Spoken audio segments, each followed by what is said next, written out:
3 days later. இப்ப முக்கியமான செய்திகள். சிட்டி ஜி முக்கியமான அழிவுல இருந்து தப்பிச்சிடுச்சு. ஆனாலும் பல இடங்கள்ல நஷ்டம் ஏற்பட்டிருக்கு. மீட்டியோரோட துண்டுகள் வெவ்வேறு இடங்கள்ல காணப்படுது. இப்போதைக்கு சிட்டி ஜி மாஸ்டர், சேதமடைந்த இடங்கள். ஒருவேளை ஹீரோ அசோசியேஷன் எனக்கு பதிலா உங்களை கூப்பிட்டிருந்தா, இந்த நகரம் இதுக்கு முன்னாடி நீங்களும் மெட்டல் நைட்டும் சேர்ந்து சண்டை போட்டிருந்தா இங்க ஏற்பட்டிருக்கிற இந்த நஷ்டமும் நடந்திருக்காது இல்ல? ஆனா இந்த மெட்டல் நைட்டுக்கு உதவி பண்ணணும்னு கொஞ்சம் கூட விருப்பமே இல்லல்ல. முழுமையா வந்து செக் பண்ணிக்கிட்டு இருக்காங்க. சரி, இதெல்லாம் விட நம்ம குறைவான நஷ்டத்தை தானே ஏற்படுத்தியிருக்கோம். பரவாயில்ல, யார் உயிரும் போல, அது வரைக்கும் சந்தோஷம். நம்ம அரசாங்கம் இவர் சொல்றது கரெக்ட் தான். மாஸ்டர் அவரோட பஞ்சில மீட்டியார உடைச்சு அதால ஏற்பட இருந்த ஆபத்தை தடுத்துட்டாரு. சொல்ல போனா மீட்டியார்ல இருந்து வெளியே வந்த ஷாக் வேவ்ஸ் எல்லாரையும் எரிச்சிருக்கும். அதை நிறுத்தினது ஒரு பெரிய அதிசயம்தான். இதுல ஒரு விஷயம் மட்டும் உறுதி, இனி வரப்போற காலத்துல மக்கள் எல்லாரும் மாஸ்டரை தைரியமான மனுஷன்னு சொல்ல போறாங்க. ஆனா மாஸ்டருக்கு இந்த ஒரு விஷயத்த பத்தி தெரியாது. அது என்னன்னா, வெளியே இருக்கவங்க அவரை ரொம்ப தப்பானவன்னு நினைக்கிறாங்க. அதோட சிட்டி சீல நடந்ததுக்கு அவர்தான் பொறுப்புன்னு சொல்றாங்க. இல்ல, இத பத்தி நான் அவர்கிட்ட எதுவும் சொல்லக்கூடாது. தம்பி ஜினோஸ், நம்மளுடைய ரேங்க் அதிகமாச்சா இல்ல இல்லையாடா? ஆமா, நம்ம ரேங்க் அதிகமா இருக்கு மாஸ்டர். நான் எஸ் கிளாஸ்ல 17ல இருந்து 16th ரேங்க் வந்திருக்கேன். மெட்டல் நைட்டு 7வதுல இருந்து 6வது ரேங்க்குக்கு வந்திருக்காரு.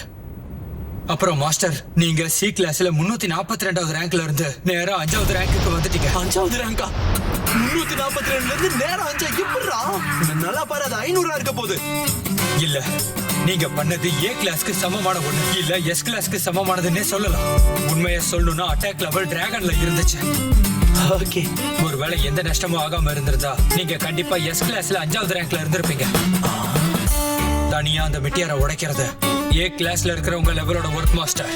ஆனா எனக்கு தெரிஞ்ச வரைக்கும் ஹீரோ அசோசியேஷன் என்ன நினைக்கிறாங்கன்னா, நானும் மெட்டல் நைட்டும் ஒன்னா சேர்ந்துதான் மீதி இருந்த வேலையெல்லாம் செஞ்சு முடிச்சதா நினைக்கிறாங்க.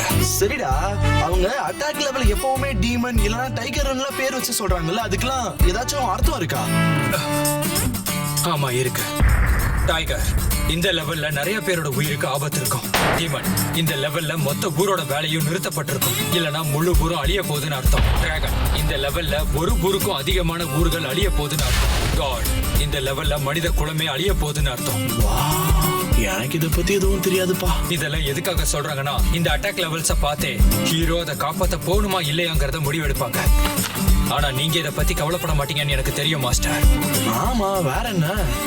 ஒருவேளை ஹீரோவே ஓடிட்டா வேற யார் வந்து ஹெல்ப் பண்ணுவாங்க?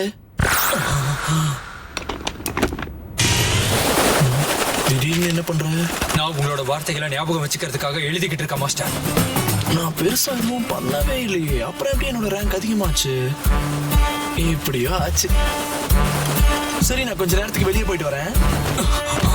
மாஸ்டர், ஒருவேளை நீங்க வெளியே போனா உங்க கூடவே நானும் வரேன் மாஸ்டர். இல்ல, நீ இங்கே இரு. வந்துட்டு அப்புறம் நான் பண்றதுக்கு நீ பேர் எடுத்துட்டு போவே. இதுக்கு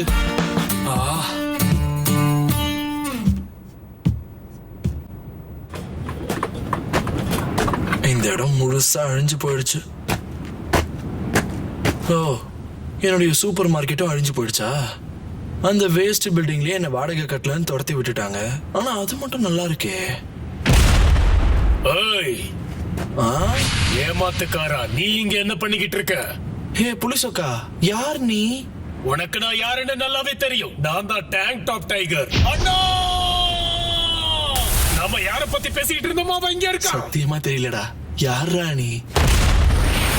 நீ என்ன கூப்பிட்டியா டேங்க் டாப் தம்பி? அண்ணா, இங்க பாரு, tank top black hole hero வந்துட்டான். இந்த வேலைக்கான எல்லா கிரெடிட்ஸும் வாங்குனது நீதானா?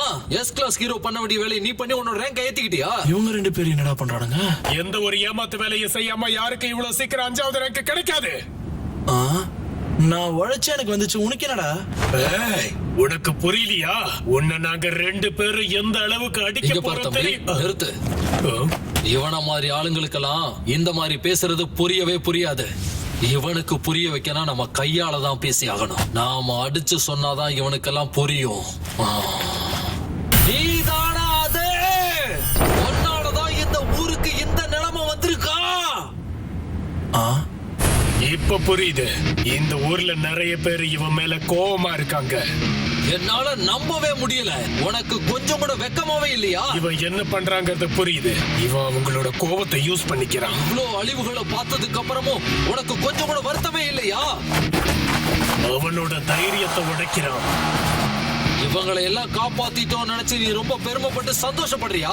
உன்னால எப்படி இப்படி தெருக்கல்ல தைரியமா சுத்திக்கிட்டு இருக்க முடியுதுன்னு தெரியல. நீ பண்ண ஒரே ஒரு தப்பால இவங்க இருந்த வீடுகளை இழந்து போறதுக்கு இடம் இல்லாம தவிச்சுக்கிட்டு இருக்காங்க. உன்னால இத பண்ண முடியாதுன்னா எதுக்காக இதுல நீ தலையிட்ட? உன் இடத்துல வேற எந்த ஹீரோ இருந்தாலும் இது நல்ல விதமா கையாண்டிருப்பாங்க. இதுக்கப்புறமும் நீ ஹீரோ நினைச்சிட்டு இருக்கியா? இவ்வளவு பெரிய அழிவை ஏற்படுத்துற கண்டிப்பா ஹீரோவா இருக்க முடியாது. அந்த இடத்தை பாரு. இது எல்லாம் இப்படி ஆனது காரணமே நீதான்.